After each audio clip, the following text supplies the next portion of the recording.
Hello and welcome to the second modeling update video with Zatchie. So, this week I did a bit more on the castle. I did not finish it though. I'm gonna 100%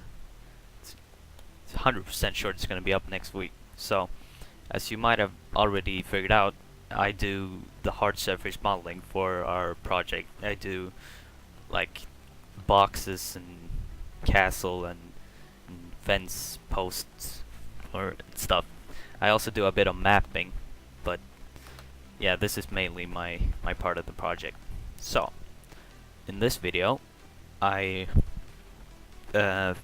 textured, I think it was 3 structures in the castle. So, well, I'm gonna narrate and tell you a little bit what I'm doing here. So right now I'm making the texture for the bridge thing that connects a big tower and the other part of the castle. So here I'm using masks. I learned this cool new technique from my friend over at Coffie Stain Studios.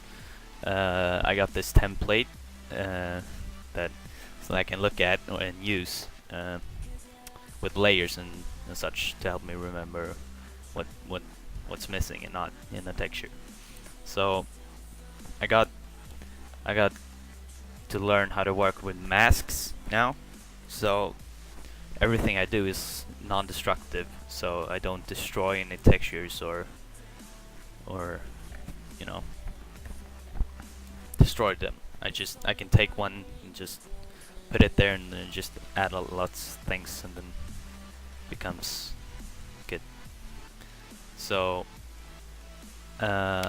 here's the masking again, adding a roof part and making it overlay so it goes down to the gray color at the far back layer. Added windows and I'm trimming them a little bit because they were a bit off, but yeah, that looks good. So moving over to the next part, this is the AO, and I'm making a cavity map with the Undo 2 that I then put it on overlay. So here I just use the magic tool to make a mask so I can put the thing there, so, or the texture there, so it looks nice and clean.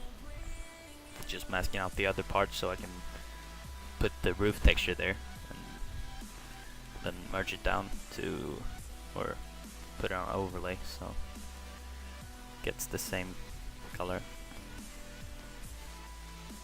So here I just added a green color all over, like randomized over the mesh to add color variation, to add some variation to the texture. If you look at it, you don't only see the same thing. In here I'm adding blobs. It gives the texture a bit more variation and differentiations, makes it look not so repetitive.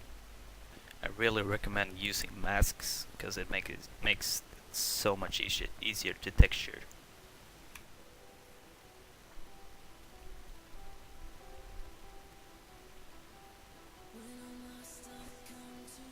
And added some shades behind the windows to make it look better from a distance. And we're clearing out the mask so it looks nice and clean on the background.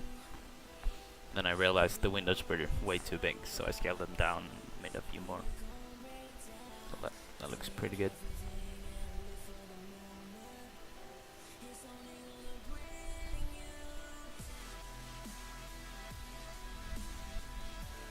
It's mostly about tweaking, make it get the feel that you want, so it matches up with the other parts too.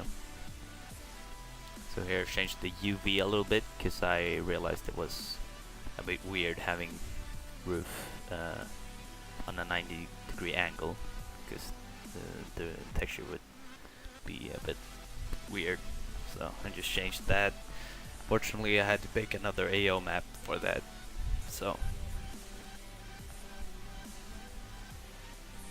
here I'm just using the magic tool to select all the parts so I can make a mask later,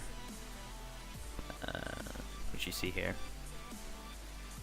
Then adding bricks stuff there, and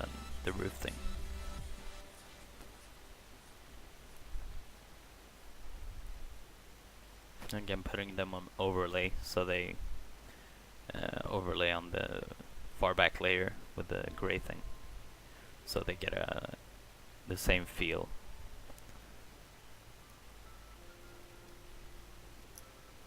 Here I'm baking the new AO.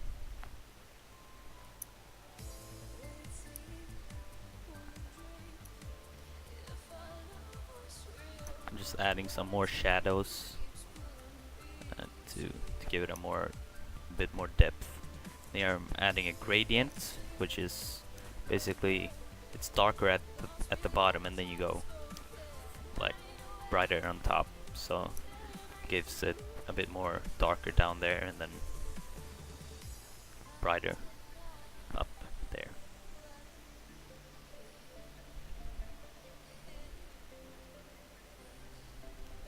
Here's the new AO was there, and I'm just adding some windows and putting some shades behind it to make it blend in a little bit more. So I also realized the windows were too big, so just made them smaller and copied them up on all the things.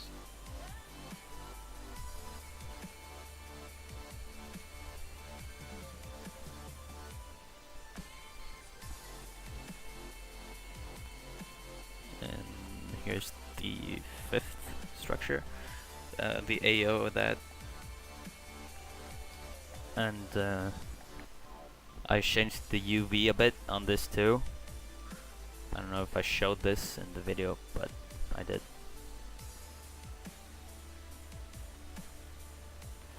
Yeah, so here you see the new UV. I'm trying to change it.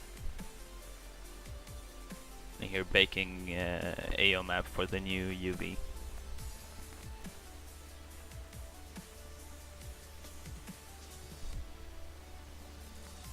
Adding color variation again.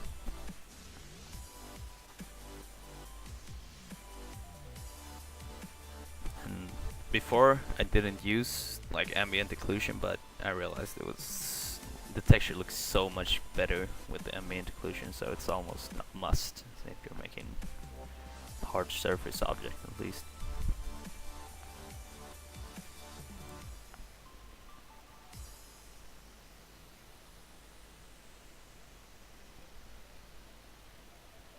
Again, adding gradient, but in multiple layers, because the parts that were on the ground wasn't next to each other or on the same height in the texture, so let's make 4 different layers for that. And then I noticed a bit of like texture weirdness, or it was like outside, so I had to just move the UVs a little bit, and it worked out.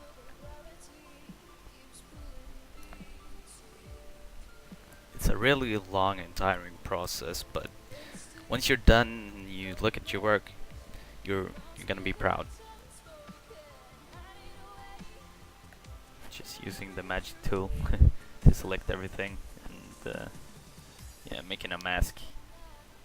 And I had to rotate the texture because I I put the UV upside down, so I had to rotate the texture, but it wasn't a big problem. So yeah, that's the final result. Thank you so much for watching, and I'll see you in the next episode. Bye.